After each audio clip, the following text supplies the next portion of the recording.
오늘은 대우리문답 24문을 읽으면서 죄가 무엇인가 하는 중대한 문제를 생각하겠습니다. 먼저 24문을 함께 낭독하겠습니다. 24문, 죄가 무엇입니까? 답.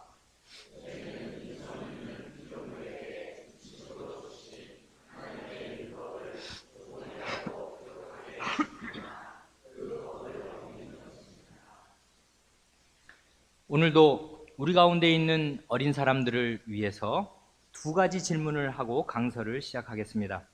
먼저 하나의 가상적인 상황을 말씀드리고 나서 그 끝부분에 질문을 하겠습니다.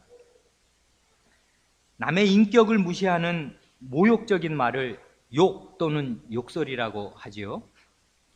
욕을 하여서는 물론 안 되겠지만은 가령 내가 다른 사람에게 야 이놈아 하는 욕을 한다고 가정하여 보겠습니다. 그 욕설을 한 번이 아니라 5번을 하는데 각각 첫째 나보다 어린 사람, 둘째 친구, 셋째 선배, 넷째 선생님이나 부모님, 다섯째 나라의 최고 지도자나 왕에게 한다고 가정하여 보겠습니다. 첫 번째 질문은 이것입니다.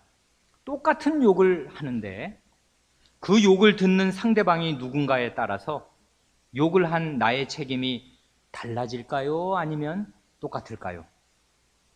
둘째로, 만약 나의 책임이 달라진다면 그 이유는 무엇일까요?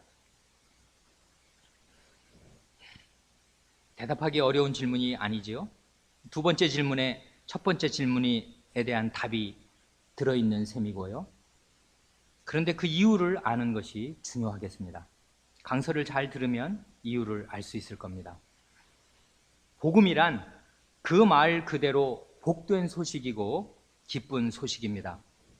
하지만 안타깝게도 그 복음이 많은 경우에 참으로 복된 소식이 되지 못하고 기쁜 소식이 되지 못하는데 가장 큰 이유는 많은 사람들이 죄가 무엇인지를 모르고 죄가 얼마나 심각한 것인지를 제대로 알지 못하기 때문입니다.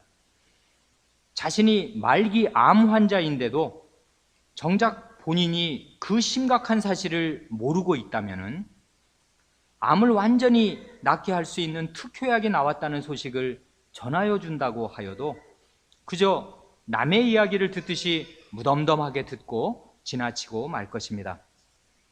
복음이 과연 기쁜 소식이 되려면 죄가 무엇이며 얼마나 심각한 것인가를 바르게 알아야 하고 자신이 얼마나 가망 없는 중죄인인가를 분명하게 알아야 합니다. 이러한 죄에 대한 인식은 비단 회심하고 예수 그리스도를 믿는 맨 처음에만 잠깐 일시적으로 필요한 것이 아닙니다. 신자는 죄에 대한 인식이 일평생 날이 갈수록 깊어져야 합니다. 죄의 심각성에 대한 인식이 얼마나 깊어지는가에 비례하여서 복음의 능력과 하나님의 은혜에 대한 인식도 깊어지는 것입니다. 죄에 대한 바른 인식이 얼마나 중요한가 하는 것은 성경 말씀 전체가 죄 문제에 집중한다는 사실로도 입증됩니다. 모세오경은 창세기 3장에서 우리의 시조인 아담과 하와가 죄를 범하여 창조받은 지위에서 떨어진 사실을 기록한 뒤에 그 죄가 어떻게 인류 사회에 홍수처럼 퍼져나가는가를 기록합니다. 그리고 하나님께서 인류를 죄에서 구원하시기 위해서 아브라함과 언약을 맺으시고 그와 그의 후손을 하나님의 백성으로 삼아 주셨을지라도 하나님의 백성이 어떻게 하나님 앞에서 죄를 짓고 하나님께 반역하는가를 창세기에서 신명기까지 계속 기록합니다. 그 이후의 역사서들, 즉 여호수아, 사사기, 룻기, 사무엘상하, 열왕기상하, 역대상하, 에스라, 느헤미야, 이 역대를 기록한 역사서들은 이스라엘 지도자들과 백성이 하나님께 얼마나 많은 죄를 지어서 결국 나라가 망할 수밖에 없게 되었는가 하는 사실을 기록하고 심지어 바벨론의 포로 상태에서 다시 구원을 받아 예루살렘으로 돌아온 뒤에도 계속하여 심각한 죄를 범하는 사실을 기록합니다. 에스라 느헤미야가 그런 기록이죠. 그리고 그 뒤에 나오는 예언서들, 선지서들의 많은 내용을 간단히 두 가지로 간추린다면은, 첫째로 모세의 율법에 의거하여서 이스라엘 백성의 죄를 지적하고 그 죄 때문에 하나님의 심판이 임한다는 사실을 선언하는 것이고, 둘째로 그러나 결국에는 하나님께서 그 백성을 그들의 죄에서 구원할 구원자를 보내주실 것이라고 예언하는 것입니다.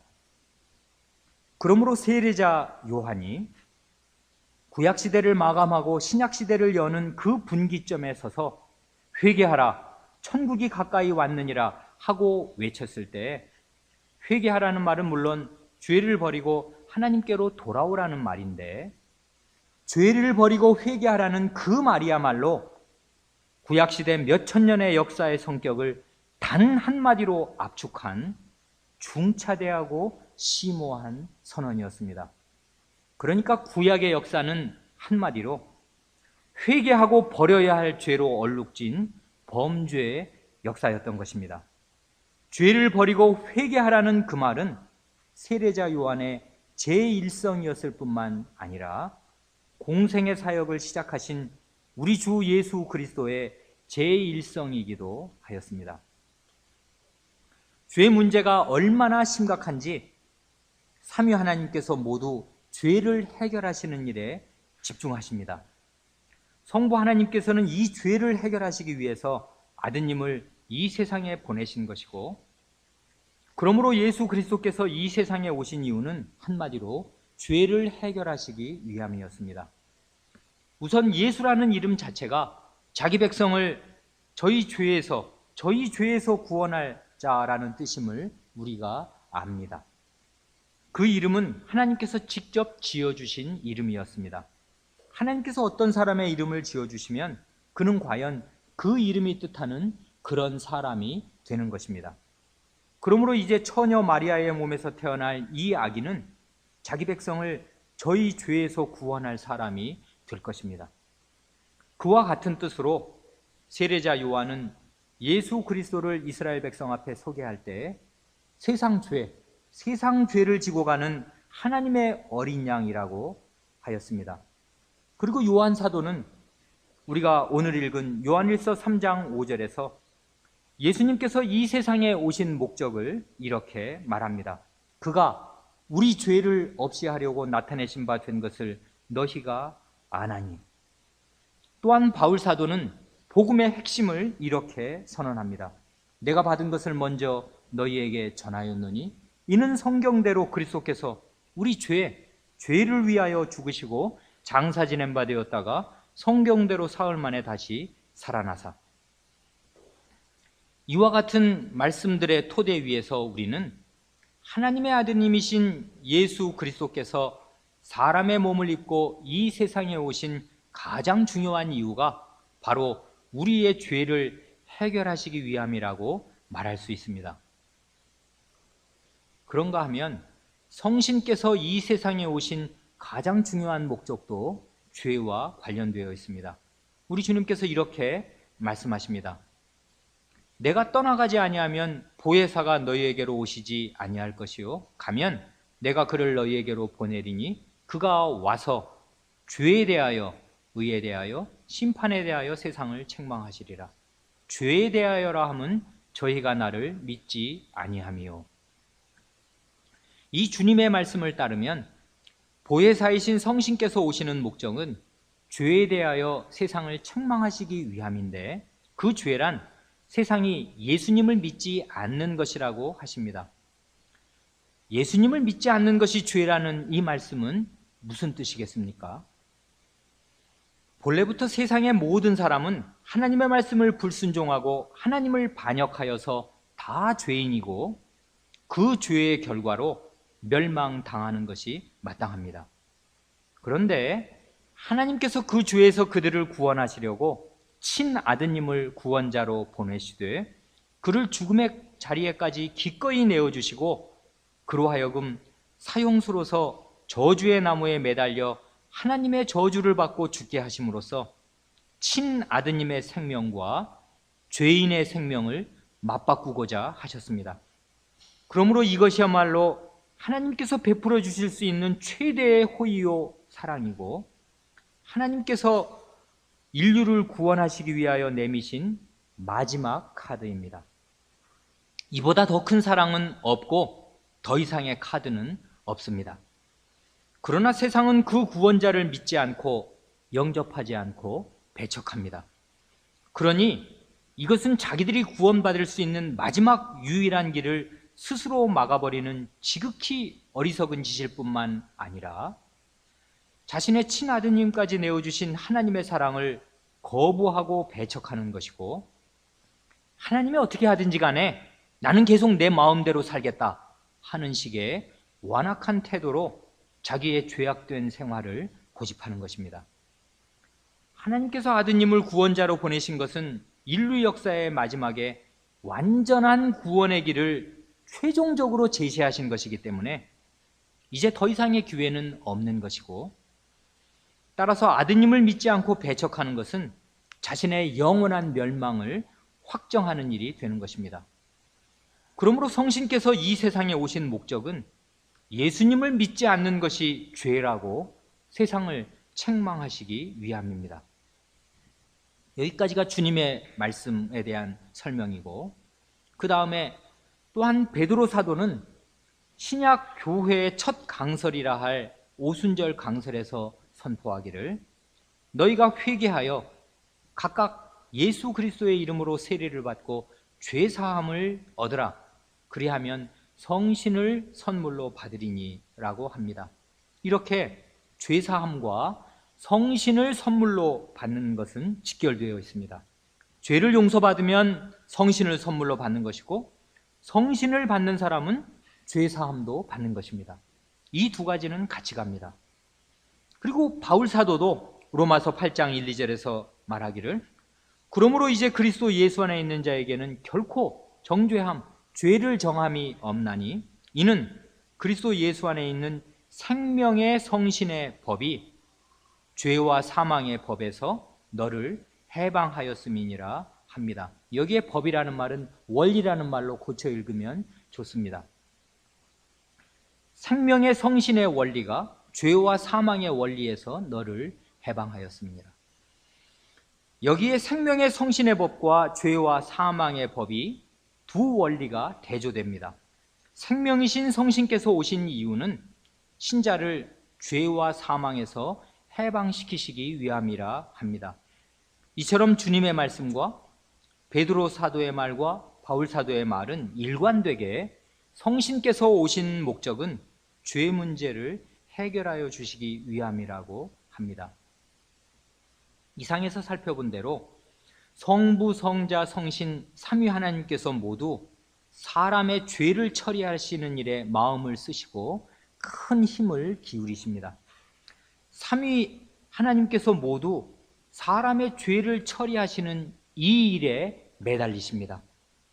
그러므로 경외심을 가지고 말씀드립니다마는 죄를 처리하는 일은 전능하신 하나님께도 결코 간단하거나 손쉬운 일이 아닙니다. 죄는 그만큼 심각한 것입니다. 죄의 심각성에 대해서 단적으로 하이델베르크 요리문답 40문은 그리스도는 왜 죽으시기까지 낮아져야 했습니까? 하고 물으면서 우리의 죄값은 하나님의 아들의 죽음 이외에는 달리 치를 길이 없습니다 하고 대답합니다. 그러므로 그리스도의 십자가 앞에서 알게 되는 것은 우리의 죄의 심각성입니다. 죄가 얼마나 심각한 것인가 하면 단적으로 하나님의 아들의 죽음 이외에는 해결할 길이 전혀 없을 만큼 심각합니다. 하나님의 아들이라고 할 때에는 그 말 속에 최소한 성삼위 가운데 두 위격, 곧 하나님과 그분의 아드님이 다 들어있습니다. 그러니까 우리의 죄값을 치르는 일에 성부 하나님과 그분의 아드님이 다 개입하시되 하나님의 아들의 목숨이 끊어져야 할 만큼 심각하게 개입하십니다. 그러므로 이 세상에서 가장 심각한 문제가 무엇인가 하면 그것은 두말할 나위도 없이 우리의 죄입니다. 그러면 그토록 심각한 문제인 죄란 과연 무엇입니까? 우리의 요리문답은 대요리문답이죠. 대답하기를 죄는 이성 있는 피조물에게 준칙으로 주신 하나님의 율법을 조금이라도 부족하게 지키거나 그 법을 어기는 것입니다 라고 합니다. 이 대답의 뼈대만을 간추린다면 이번에는 소요리문답 14문에 있는 말 그대로 죄는 하나님의 율법을 조금이라도 부족하게 지키거나 그 법을 어기는 것입니다.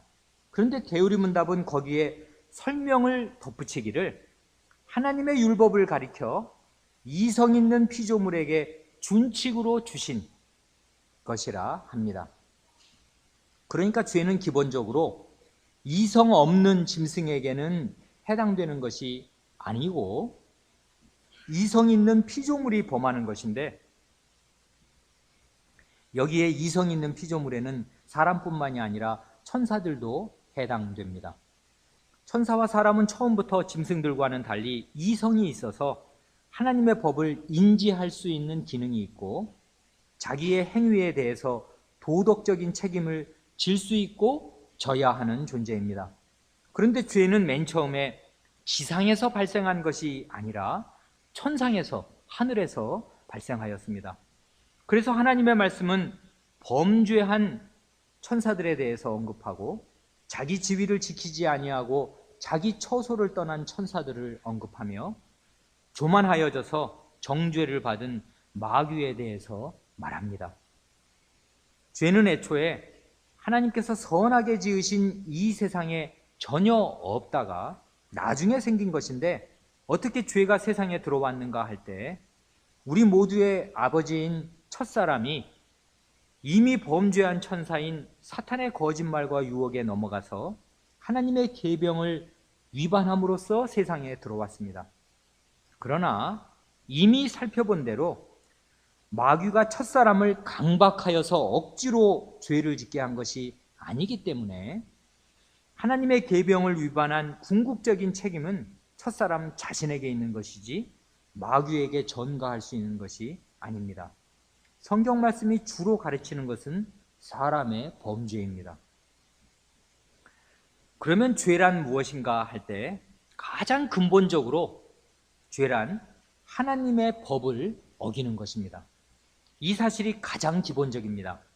죄를 논할 때는 언제나 최우선적으로 하나님을 생각하여야 하고 그 하나님의 법을 생각하여야 합니다. 첫째로 죄를 짓는 대상을 생각할 때 죄는 근본적으로 다른 사람에게 잘못을 범하는 것이기 이전에 하나님께 잘못을 범하는 것입니다. 둘째로 죄를 가리는 기준이 무엇이며 죄가 되는 행위가 무엇인가를 생각할 때 죄는 자기 마음에 떳떳하지 못하고 양심에 부끄러운 짓을 하는 것이기 이전에 하나님께서 마음으로 싫어하시고 미워하셔서 금하시는 짓을 하는 것입니다. 또한 죄는 부도덕하고 반사회적인 행위를 하는 것이기 이전에, 그러니까 그 행위가 사회적인 기준에 어긋나는 것이든 사회가 허용하는 것이든 간에 관계없이 하나님의 말씀을 어기는 것이 죄입니다. 첫째로 사람이 누구에게 죄를 짓는 것인가 할 때 죄를 짓는 대상은 근본적으로 다른 사람이기 이전에 하나님이라는 사실을 명심할 필요가 있습니다. 다윗은 우리아의 아내를 취하고 교활한 방식으로 우리아를 죽여서 간음죄와 살인죄를 함께 범하였습니다. 그런데 시편 51편 4절을 보면 그 일에 대해서 회개할 때 내가 죽게만 범죄하여 주의 목전에 악을 행하였사오니 라고 합니다. 다윗이 우리아에게 범죄하지 않은 것이 아니고 우리아의 아내에게 범죄하지 않은 것이 아닙니다. 그러나 그는 내가 죽게만 범죄하였다고 말씀드립니다. 그 이유는 살인하지 말지니라, 간음하지 말지니라 하고 명하신 분이 다름 아닌 하나님이시기 때문이고, 그 명령을 내리신 하나님께서는 사람과 비할 수 없을 만큼 지극히 높으신 지존자이시기 때문입니다. 그와 똑같은 이치로 앞에 거는 6계명, 7계명인데 자녀된 사람이 부모님을 함부로 대하고 부모님의 말씀에 순종하지 않았을 때 그러한 불효는 부모님께 죄를 짓는 것이기 이전에 5계명이죠. 내 부모를 공경하라 하고 명하신 하나님께 죄를 짓는 것입니다. 그러니 그 책임이 지극히 무겁습니다. 그리고 다윗은 내가 주께만 범죄하였다는 말에 바로 다음에 내가 주의 목전에 악을 행하여 싸우니 하는 말을 덧붙입니다. 그는 자기가 주의 목전, 곧 주의 눈앞에서 죄를 지었다고 고백합니다. 다윗이 제정신이 들었을 때 자기가 하나님께서 빤히 내려다보시는 주님의 눈앞에서 그 죄들을 저질렀다는 사실을 깨달은 것입니다. 그와 같이 모든 죄는 하나님의 눈 앞에서 짓는 것이고, 그러므로 모든 범죄는 사실상 자기의 손가락으로 하나님의 눈을 찌르는 행위입니다. 하나님의 말씀이 그 사실을 가르칩니다. 히브리서 4장 12, 13절을 보면 하나님의 말씀은 살았고 운동력이 있어 좌우에 날선 어떤 검보다도 예리하여 혼과 영과 및 관절과 골수를 찔러 쪼개기까지 하며 또 사람의 생각과 뜻을 감찰하나니 지으신 것이 하나라도 그 앞에 나타나지 않음이 없고 오직 만물이 우리를 상관하시는 자의 눈앞에 벌거벗은 것 같이 드러나느니라 합니다. 우리는 우리가 하나님의 말씀을 읽는다고 생각하는데, 물론 그것도 사실이겠지만은 이 구절을 따르면 거꾸로 하나님의 말씀이 살아서 우리의 마음과 생각, 우리의 마음의 생각과 뜻을 감찰하신다고 합니다. 곧 하나님의 말씀이 나의 마음과 생각을 읽는다고 합니다. 마치 우리가 엑스레이를 찍으면 방사선이 이 살 속에 감추어진 뼈의 모습을 선명하게 읽어내듯이, 그리고 CT나 MRI를 찍으면 우리 몸속에 있는 것들을 감자칩처럼 얇게 단층으로 쪼개서 정밀하게 읽어내듯이 하나님의 말씀이 내 마음의 생각을 샅샅이 읽어냅니다. 그렇게 하나님의 말씀이 내 마음의 생각을 읽을 때 만물이, 곧 모든 것이 우리를 상관하시는 자의 눈앞에, 즉 하나님의 눈앞에 벌거벗은 것 같이 드러난다고 합니다. 다시 간추려서 말하면은 하나님의 말씀이 내 마음을 읽는데, 감찰하는데 모든 것이 하나님의 눈앞에 드러난다고 합니다. 그러니까 하나님의 말씀이 곧 우리의 마음을 살피시고 읽으시는 하나님의 눈인 셈입니다. 하나님의 말씀은 하나님의 마음에 담겨있는 중요한 것을 입으로 말씀하신 것이고, 하나님께서는 그 말씀을 따라서 사람의 마음과 모든 것을 살피시는 것입니다. 그러니까 우리가 하나님의 말씀을 마주 대하고 있을 때, 즉 이렇게 강서를 들을 때나 성경 말씀을 읽을 때 우리는 사실상 우리를 빤히 내려다보시는 살아계신 하나님의 눈을 마주 대하고 있는 것이고, 하나님의 말씀을 고의로 어길 때 우리는 사실상 우리를 지켜보고 계시는 하나님의 눈을 찌르는 것입니다. 사람이 옛날의 왕이나 오늘날의 대통령의 눈을 찌르고서 무사하기를 바랄 수가 없을진데, 하물며 지극히 높으신 하나님의 눈을 찌르고서 무사하기를 바랄 수는 없는 일입니다. 하이델베르크 율문답 11문에서는 이렇게 고백합니다. 죄는 하나님의 지극히 높으신 어미를 거슬러 짓는 것이므로 하나님의 공의는 이 죄에 대해 최고의 형벌, 곧 몸과 영혼에 영원한 형벌을 내릴 것을 요구합니다. 아까 어린 사람들에게 질문을 했지요.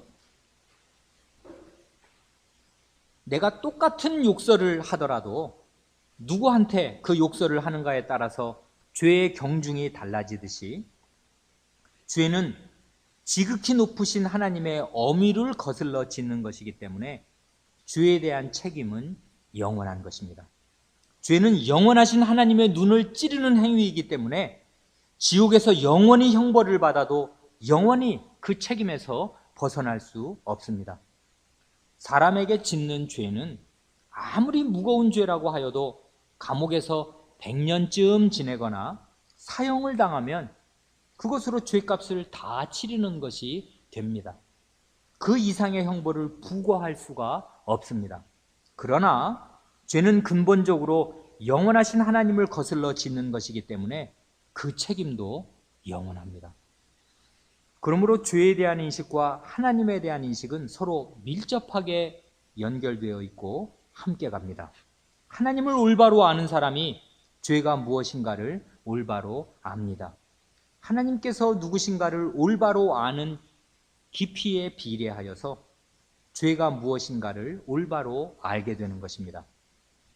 그러므로 하나님이신 성신께서 빛을 비추어 주시지 않으면 죄인이 스스로의 힘으로 하나님을 알 수 없듯이 성신께서 깨우쳐 주시지 않으면 죄인인 사람은 죄의 깊이와 심각성을 제대로 알 길이 없습니다.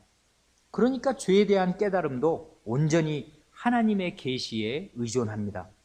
하나님의 말씀과 성신이 아니고서는 사람은 죄가 무엇인지도 제대로 깨달을 수가 없는 것입니다. 둘째로, 죄를 가리는 기준은 하나님의 계명입니다. 요한 사도는 오늘 우리가 읽은 요한일서 3장 4절에서 가르치기를 죄를 짓는 자마다 불법을 행하나니 죄는 불법이라 합니다. 죄는 불법이라 하는 이 말씀이 죄에 대한 일종의 정의에 해당합니다. 죄는 한마디로 불법, 곧 하나님의 법을 어기는 것입니다. 그러니까 우리가 이제까지 여러 차례 이모저모로 살펴본 선악을 알게 하는 나무에 관한 금령도 마찬가지입니다. 낙원에 있는 무수한 나무 열매들 가운데에서 하나를 먹은 것이 무슨 도덕적인 범죄 행위이겠습니까? 아니면 반사회적인 범죄 행위겠습니까? 그것은 오로지 하나님의 계명을 위반한 것뿐입니다. 그런데 그것이 그토록 엄중한 결과를 가져왔습니다. 왜냐하면 그 계명은 겉으로 보기에는 저 나무의 과일은 먹으면 안 된다 하는 지극히 단순한 내용이지만은 그것이 바로 하나님께서 내신 계명인 까닭에 그 계명 안에는 하나님의 마음과 하나님의 계획과 경륜이 다 담겨 있기 때문입니다. 곧 그 금령 속에는 하나님은 누구시고 사람은 누구인가 하는 사실, 즉 하나님께서는 천지의 창조주시요 대주제자이시고 사람은 그 지존자의 왕명에 절대 복종하여야 할 피조물이라는 사실이 전제되어 있습니다. 또한 사람이 하나님의 말씀에 순종하면서 맡기신 일을 잘 수행하여 나아가면 이 땅에 하나님의 통치, 곧 하나님의 나라가 임하고 결국에는 영원한 생명에 들어가게 하실 원대한 계획과 경륜이 그 금령 안에 다 들어 있습니다. 그러니까 하나님의 계명은 사람의 눈에 크게 보이든 작게 보이든 관계없이 다 중요한 것이고 그 계명을 위반하는 것이 다 죄가 됩니다. 많은 신자들이 제6계명을 위반하는 살인죄는 큰 죄라고 생각하면서도 그보다 앞서 나오는, 그러니까 사실은 더 큰 거거든요. 그보다 앞서 나오는 제4계명의 안식일을 범하는 것은 대수롭지 않게 여깁니다. 이렇게 허술한 인식은 죄는 불법, 곧 하나님의 법을 어기는 것이라는 사실을 제대로 알지 못한 데에서 온 것입니다.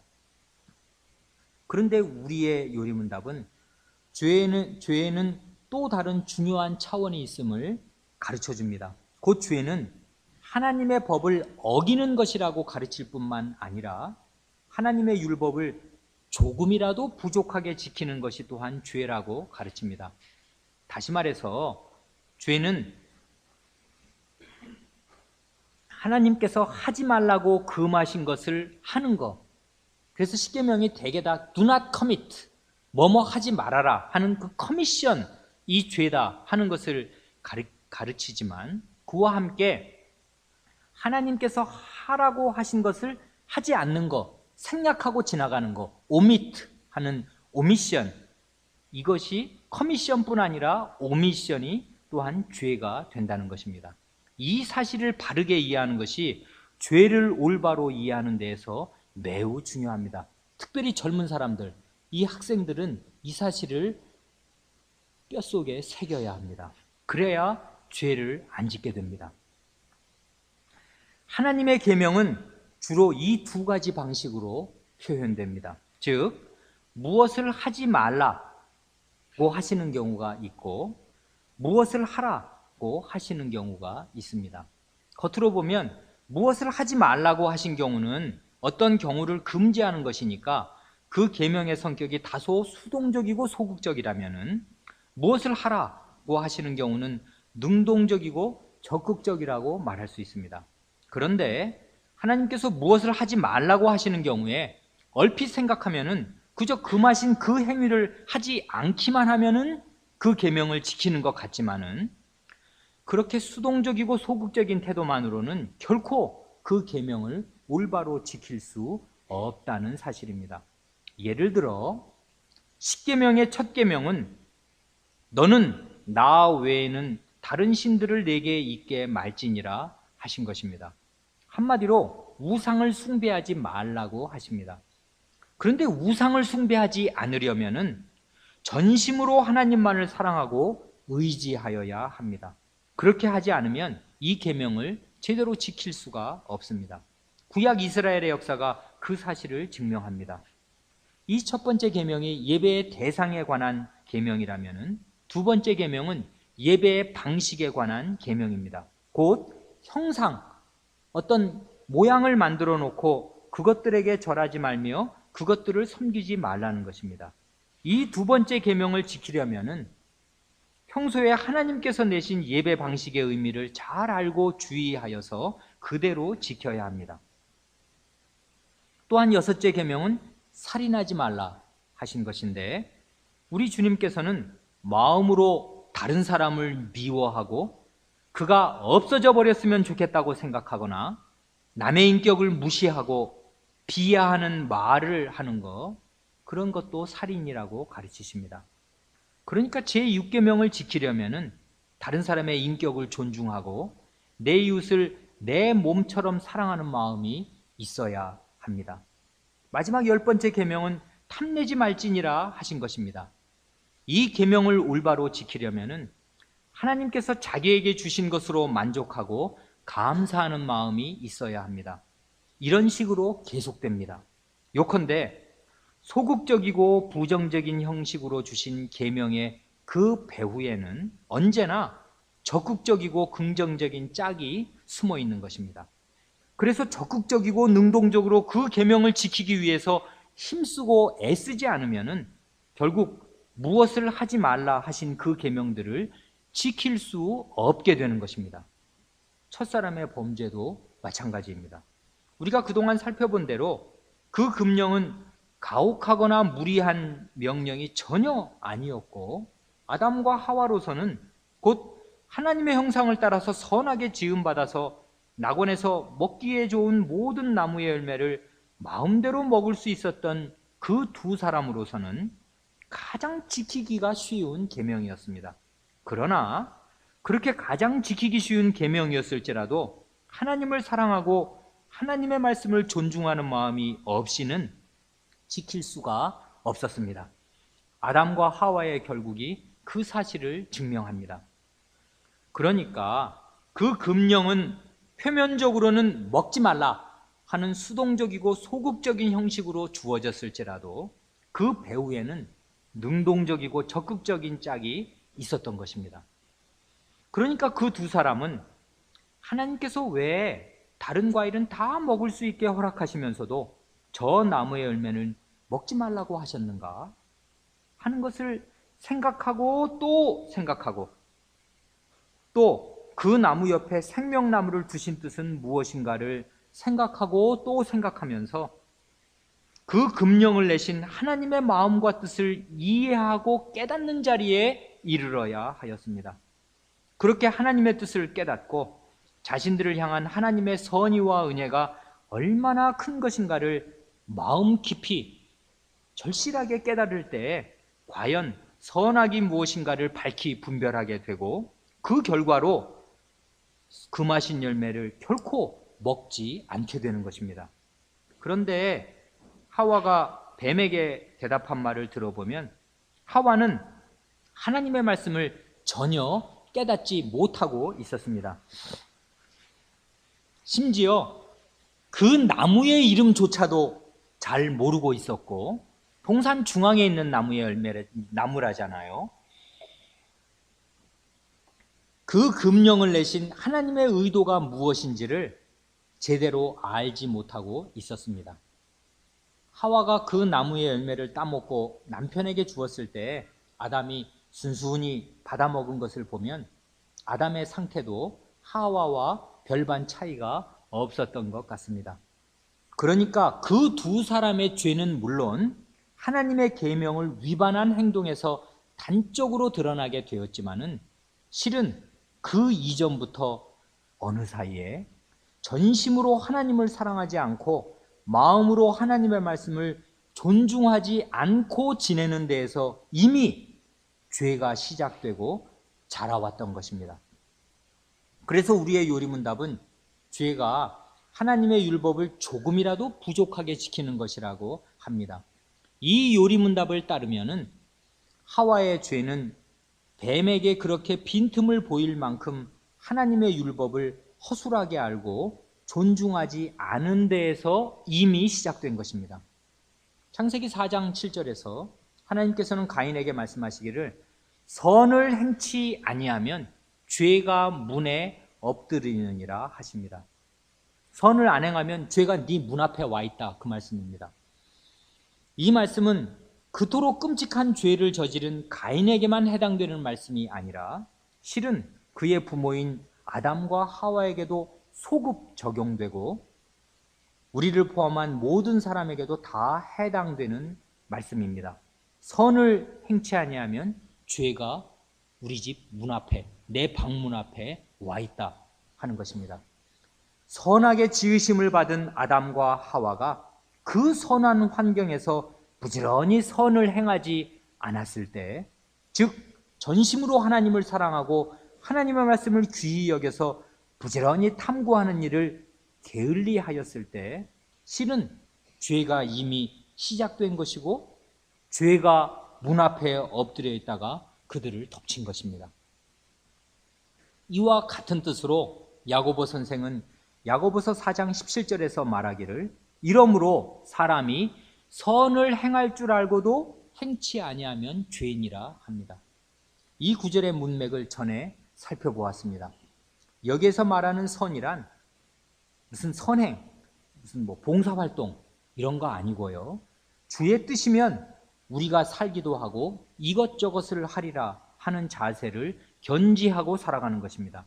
즉 나는 주님의 종으로서 나의 생존과 활동은 모두 주님의 뜻에 달려있다. 그러니까 나는 무슨 일을 하든지 다 주인님의 뜻을 따라서 곧 주인님의 제가를 받아서 한다 하는 마음으로 살기도 하고 행동도 하는 것이 선입니다.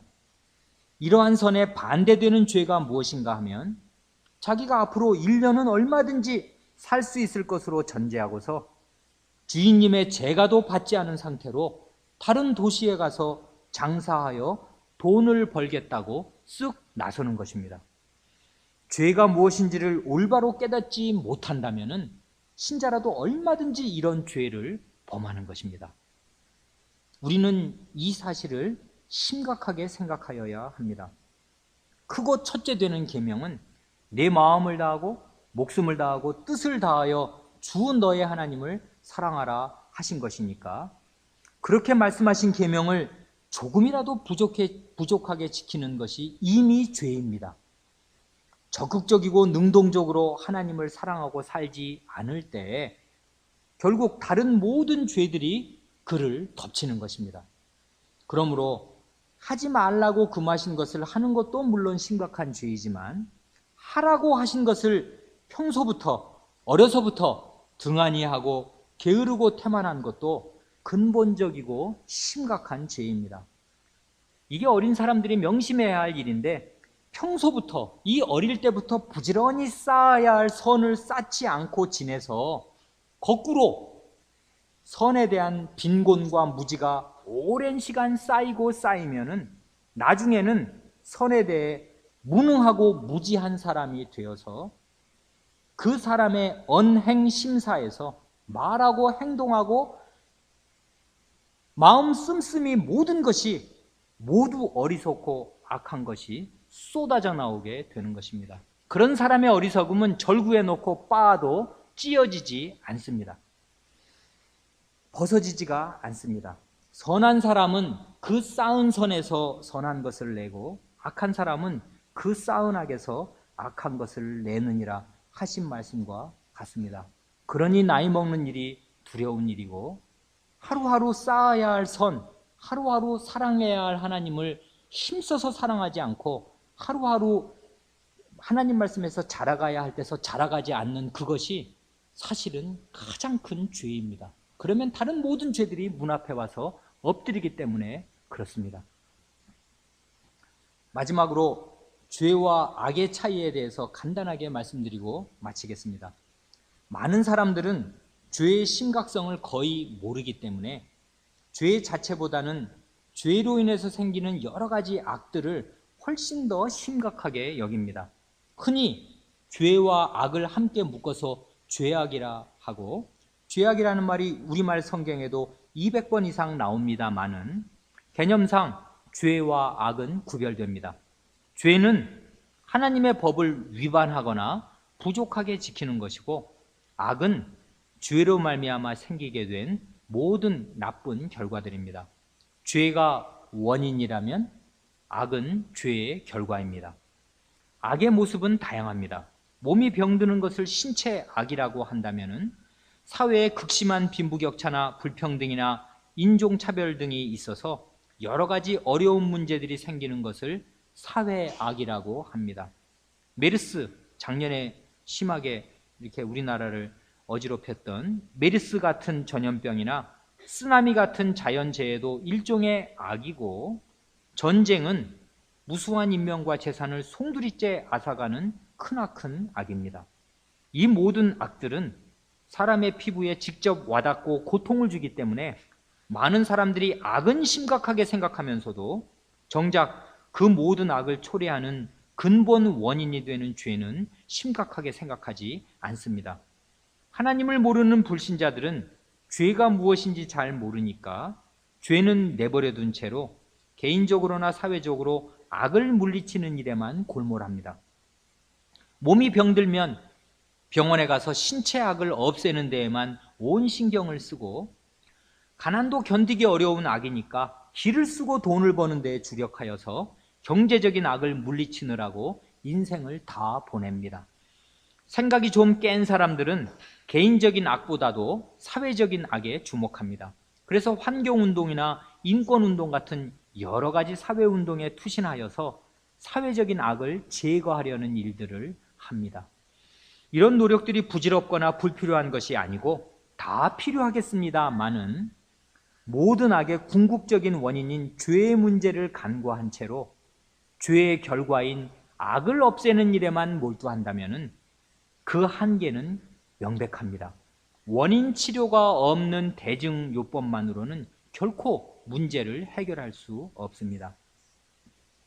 더욱 심각한 문제는 죄가 무엇인가를 바르게 알고 가르쳐야 할 교회와 신자들마저도 죄 문제는 등한히 한 채로 악을 물리치는 일에 주력하는 일이 많이 있다는 사실입니다. 지난 2013년 10월에 부산에서 제10차 총회로 모인 세계교회협의회 WCC는 간단히 말해서 모든 교회가 힘을 합쳐서 공동의 힘으로 세계 여러 곳에 있는 악을 물리치자는 모임입니다.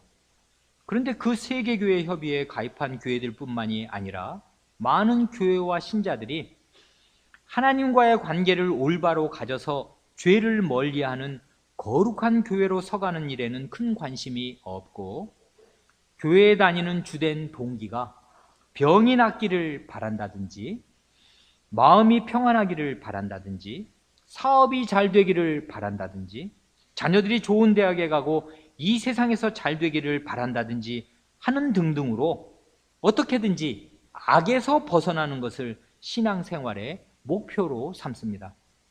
그러나 사람이 영원한 지옥의 형벌에 떨어지는 이유는 이 세상에서 악을 많이 당하기 때문이 아니고 죄가 있기 때문입니다. 그리고 복음이 과연 복된 소식이고 기쁜 소식인 이유는 모든 악의 궁극적인 원인인 죄의 문제를 근원적으로 해결하는 길이 되기 때문입니다. 다 같이 24문을 낭독하고 마치겠습니다. 24문, 죄가 무엇입니까? 답.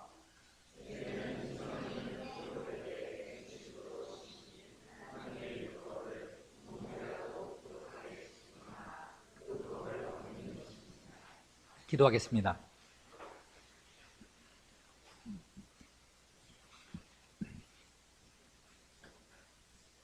하나님 아버지, 오늘 저희가 하나님의 말씀의 도리를 따라서 죄가 무엇인가를 잠시 생각하여 싸웁니다. 저희에게 하나님께서 어떠하신 분인가를 더욱 가르쳐 주셔서 하나님에 대한 인식이 날이 갈수록 깊어지게 하여 주시고, 또한 죄가 무엇이며 얼마나 무섭고 심각한 것인가를 더욱 깨우쳐 주셔서 죄에 대한 인식도 날이 갈수록 깊어지게 하여 주시기를 구하옵니다. 하나님께서는 불순종과 반역을 형벌하지 않고 지나치시는 일이 결코 없이 모든 죄에 대하여 심히 진노하셔서 그 죄들을 이 세상에서 그리고 영원히 의로운 심판으로 형벌하시겠사오니, 저희로 하여금 하나님을 진노하시게 하고 근심하시게 하며 슬퍼하시게 하는 모든 죄를 저희도 미워하여서 저희 마음에서 죄를 다 몰아내고 버리고 멀리하게 하여 주시기를 간구하옵니다. 우리 구주